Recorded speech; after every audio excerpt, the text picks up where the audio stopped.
తూర్పు, ఉత్తరం, దక్షిణం, పడమర. వీలున్నంత వరకు 100% ఒక మనిషి అయినా సరే తిరిగేంత ఖాళీని మీరు వదిలిపెట్టుకొని ఇల్లు నిర్మాణం చేసుకోండి. అది గ్రౌండ్ ఫ్లోర్లో అయినా, ఫస్ట్ ఫ్లోర్లో అయినా, సెకండ్ ఫ్లోర్లో అయినా సరే, డూప్లెక్స్ హౌస్లో అయినా సరే, ఈ 4 వైపులా కూడా ఒక మనిషి తిరిగేంత పరిమాణం ఖాళీ స్థలం వదిలిపెట్టుకొని చక్కగా ఇల్లు నిర్మాణం చేసుకోండి.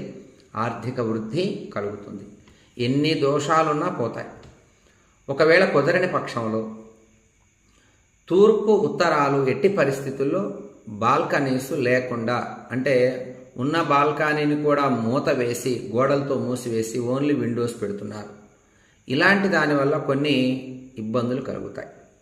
ఇవి హాస్పిటల్స్లో కావచ్చు, కొన్ని వ్యాపార స్థలాల్లో ఇలా చేస్తూ ఉంటారు వాళ్ళకి సౌకర్యం లేక. ఆ సిద్ధాంతం ఇళ్ల మీద ప్రయోగం చేస్తే గనక ఇబ్బందులు పడుతూ ఉంటాం. ఇది కొంచెం